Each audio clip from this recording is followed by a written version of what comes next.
ng konti. Baptism po, kung nandiyan na po yung mga candidate for kapabaptize. And yun na po, eksakto, magkakaroon tayo ng breakfast. Magbe-breakfast po tayo, mabilis po. And after po ng breakfast, magkakaroon na tayo agad ng icebreaker activities. And marami po si Regine, ang dami niyang pinamiling prizes. Yan, okay po, excited po tayo dyan. And after po ng ating pong 4 na games, mag-snack po tayo. And nakakaroon na po tayo ng pinakang team building games. Nandiyan po yung relay race, human knot, pass the message, and parent and child challenge. Next po, lunch na po, pinakang paboritong activity. Lunch po. And then after po ng lunch, yun na po yung free time natin for swimming. And ang sabi ni Pastor, kung pwede daw pong mag-basketball. Yes, of course. So, sige po. Nandito na po ba tayo lahat? May naka-Facebook live? Yung dumating, wala Facebook live yan? Si Pastor Alisa. Wala nag-Facebook live? Okay. So, ang paunahan ko na po, ang house rule po natin, lalo na sa kids, kailangan po respect one another.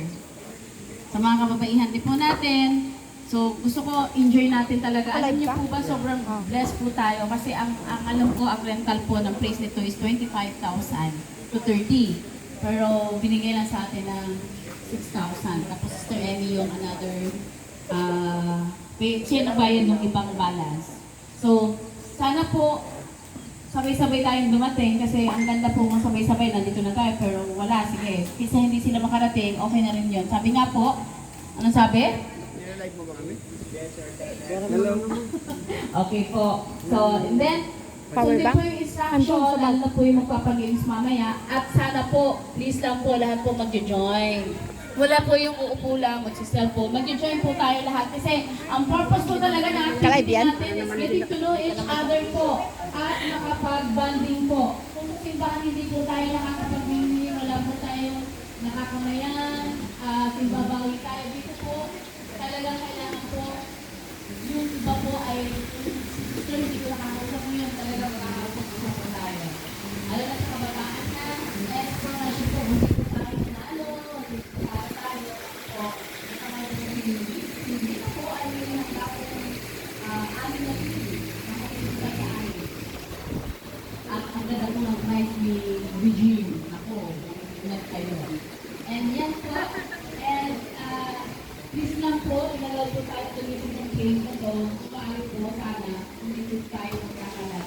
Kung maaari po, ano po yung ating dinatan, ganun din po natin ayusin. And wala naman po dito mga nag-bad words, di po ba? Bawal po yun, napagagalit si Pastor Ed. And enjoy po and participate po. May mga award po tayo mamaya. Okay, bukod sa prizes po, may mga award po tayong ibibigay. And, okay, sisimula na tayo. Doon ka kasi sa may electric fan. Nakita niyo po yung ating program po. Medyo mahaba-haba. Next po, sana mag-group picture pero hintayin na lang natin. Doon kayo kasi umupo sa may electric natin fan. si Pastor Elisa para po sa prayer po sa pagkain. Magpe-breakfast po Oo, kakain na tayo. Sarap yung pagkain. Hindi nga. Opo. Lahat po ba may baon? Okay. So share? Sa? At nanahilig ko sinabi ko to share. Makaon na yan. Alright, so pray na tayo para tayo ay breakfast na. So, hindi ko ba? ating breakfast. Yes, Lord, hallelujah. Ayun, Let us ayun, put our 100 pa nga thoughts and minds to the Lord siya. at this moment. Panginoon, salamat Pero po uminom na ka ng nandito tubig, dito sa Hardin Status for our family day. Kaya nga po sa umaga nito, Nakaon na kami yan. nananalangin for our food na aming pagsasalusaluhan. Bless this food, O God, so that this food will be a nourishment to our physical bodies and bless our fellowship too as we eat. May we give you glory and honor and praise in this sharing. In Jesus' name we pray. Amen. Amen. Tara, kain tayo doon. Sige po, pwede na po tayo. Yung may baon po, pwede kumain. Wala pong baon. Yan lang Kuya po Chito, kami. Okay. tawagin mo si Sige po, tinabago po yung aking Tara, kuya. Tara. mga mababait na assistant. Si Brother Mac, at si Ken. Okay? Tingnan nyo, saan lalagay ito? Diskarte niya yan. Sige, pwede na po tayo mag-breakfast. Ilang minutes si Sir? Te! Sir Emma, lagi na sa breakfast natin. Sige po.